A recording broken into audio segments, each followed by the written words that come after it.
तिची तपश्चर्या भाग 16. देवदर्शन खूप छान उमाच्या मनाप्रमाणे झालं, त्यामुळे ती खूप खुश झाली. मानसबरोबरच्या आयुष्याची सुरुवात देवीच्या आशीर्वादाने झाली. देवीला नमस्कार करताना उमाने प्रार्थना केली की मानस मला खूप समजून घेतोय, मला योग्य तो आदर देतोय, पण त्याच्या मनात माझ्याबद्दल कधी ना कधीतरी प्रेम भावना निर्माण होऊ दे. उमाला कसलीच खाई नव्हती, पण तिला आत्मविश्वास होताच.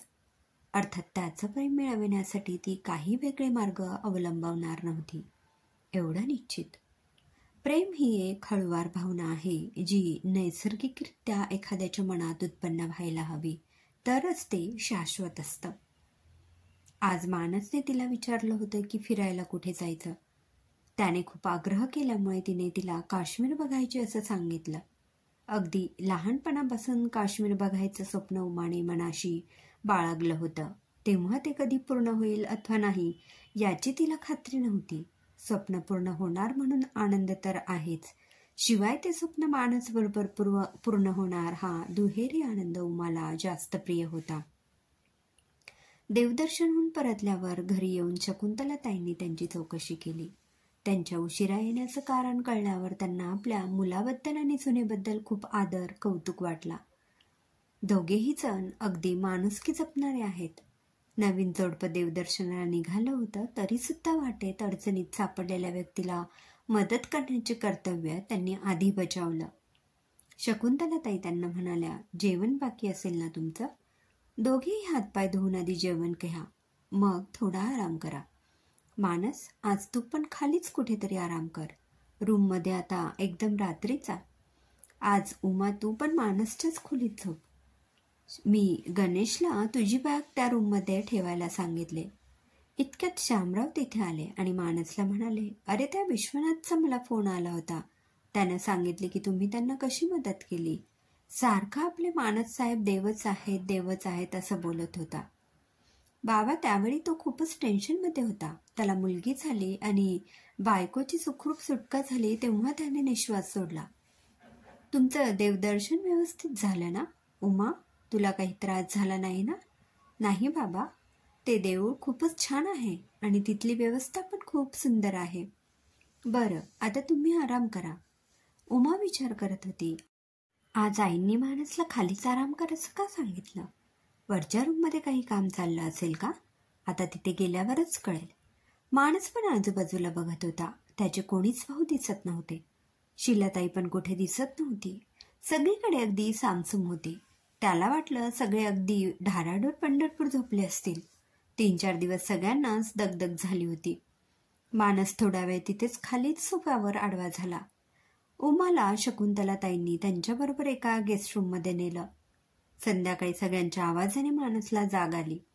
दुपारपासून कुठे दिसत नसलेले त्याचे मस्तीखोर भाऊ सगळे खाली आले होते.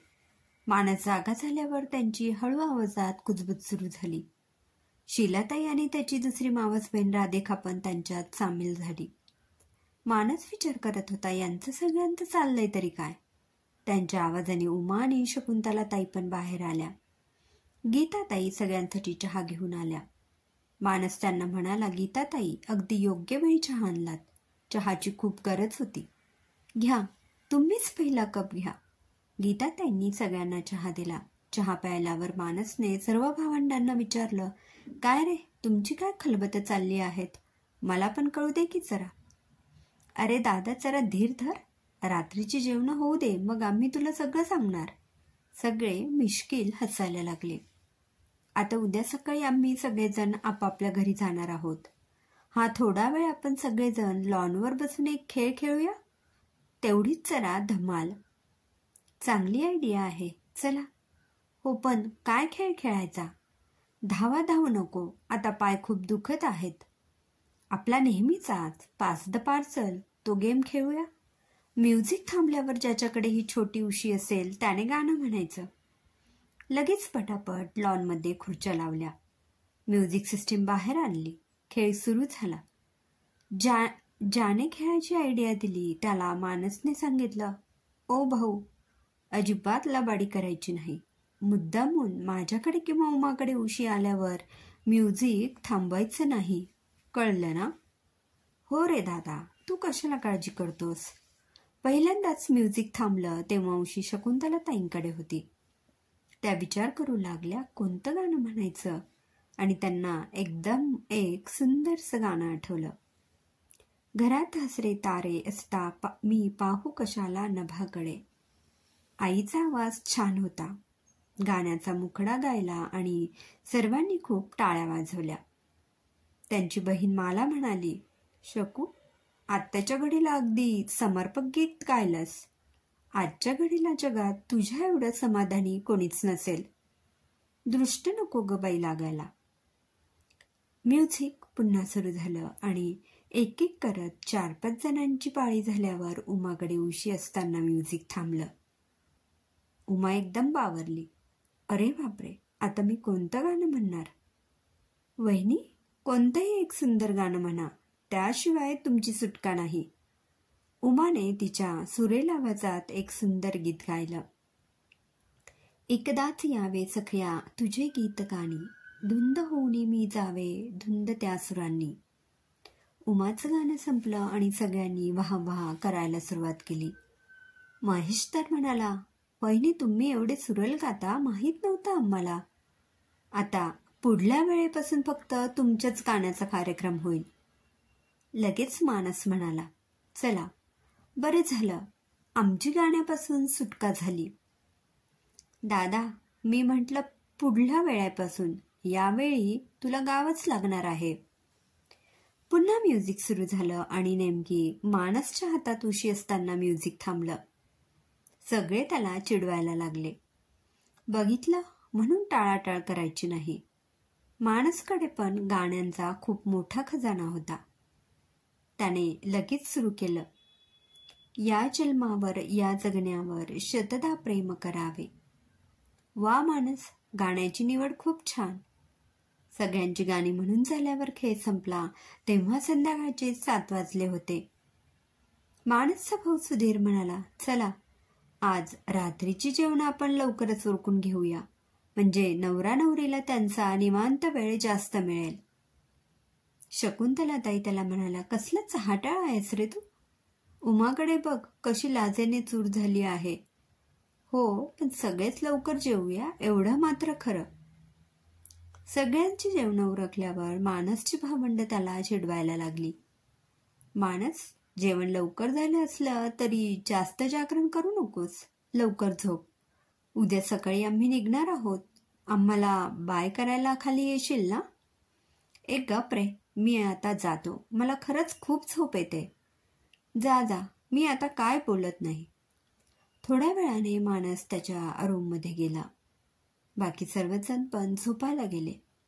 शकुंतलाताई उमाला म्हणाल्या, उमा, तू पण जा आता मानसच्या रूममध्ये झोप. जाताना दुधाचा ग्लास घेऊन जा.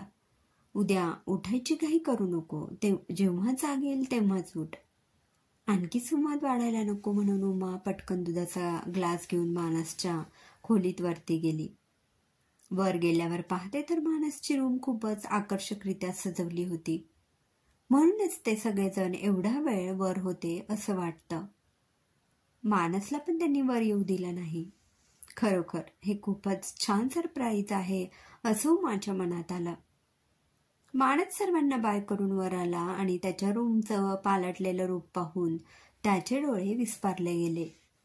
रूम सजवण्यासाठी त्याच्या भावंडांनी त्यांचं सारं कसब पणाला लावलं होतं. त्यांना माहीत सुद्धा नसेल की अशा सजवलेल्या रूमचं आपल्याला काही अप्रूप वाटणार नाही.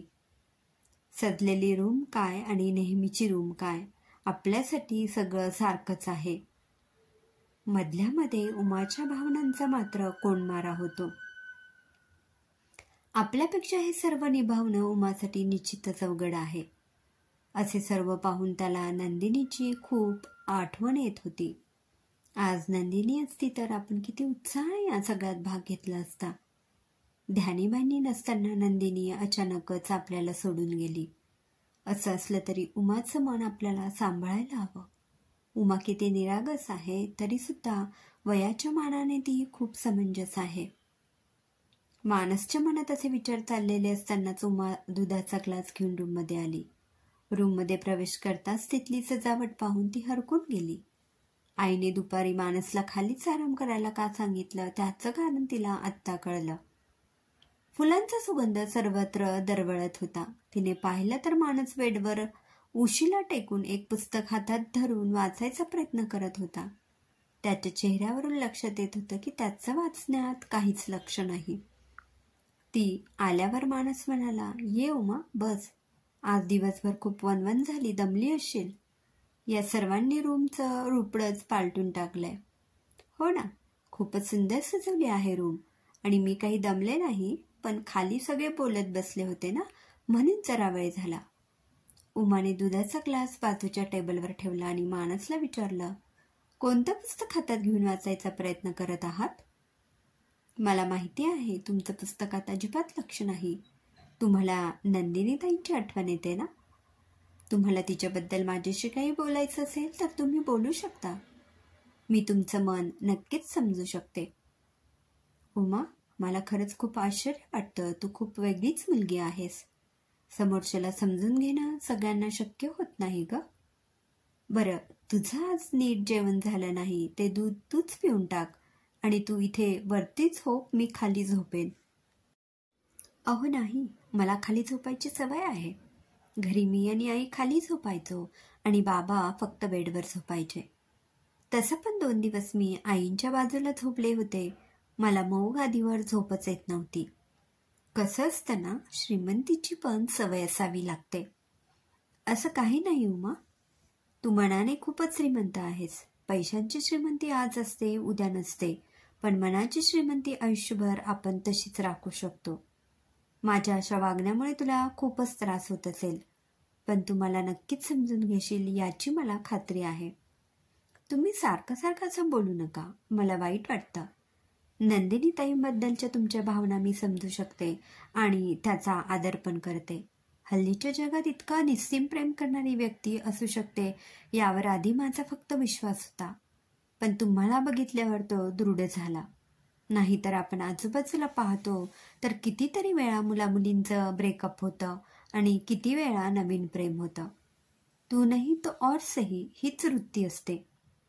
तरी पण माझ्या मनात एक अपराधीपणाची भावना आहे. अच्छा, मी ते ऑफिसमधील मयूरला आपल्या काश्मीरचं बुकिंग सांगितलं आहे. बहुतेक परवाच आपल्याला निघावं लागेल. तू उद्या तुझी बॅग भरून ठेव. तुझ्याकडे मध्यम आकाराची बॅग नसेल ना? नाहीतर मी तुझ्यासाठी उद्या बॅग काढून ठेवतो, त्यात तुझे कपडे भर. तू नक्की खाली झोपशील ना? खाली झोपलीस तरी अंथरूण पांघरून आवरून परत कपाटात ठेवायचं लक्षात ठेव. रूम साफ करायला मावशी वर येतात, त्यांना काही वाबगं दिसायला नको. हो हो, मी खाली झोपेन आणि मी आवश्यक ती काळजी घेईन. घरात कोणालाच काही कळणार नाही याची हमी मी तुम्हाला देते. तुम्ही ते दूध पिऊन निवांत झोपा. काश्मीरला आपण किती दिवसांसाठी जाणार आहोत, म्हणजे त्याप्रमाणे मला माझे कपडे भरायला. तुला काय वाटतं, भारताचे नंदनवन असलेल्या काश्मीरमध्ये तुला किती दिवस राहायचे आहे? तुला जितके दिवस राहायचं असेल तितके दिवस आपण राहू. तू मनसोक्त काश्मीर फिरून घे. नाही, असं कसं? मला माहिती आहे तुमची कामं आहेत. मी अशा हेतूने विचारलं की त्याप्रमाणे मला बॅगमध्ये कपडे भरायला. उमा, मला माहिती आहे तू खूप समंजस आहे. मला 1 आठवड्याच्या वर तिथे नाही राहता येणार. इथे खूप जबाबदारीची कामं आहेत. लग्नात पण सुट्टी झाली आहे, त्यामुळे मी 8 दिवसानंतर परतीचं तिकीट बुक करतोय. हो, माझी काही हरकत नाही. मला काश्मीर बघायचं, माझं स्वप्न पूर्ण होणार ह्यातच खूप आनंद आहे. काश्मीरमधील बर्फ, शिकारातलं वास्तव्य हे सर्व मला अनुभवायचं आहे. कसं आहे ना, समजा तिकडे 8 दिवसात तुला असं वाटलं की अजून राहायला हवं होतं तर आपण पुन्हा एकदा काश्मीरला जाऊ शकतो.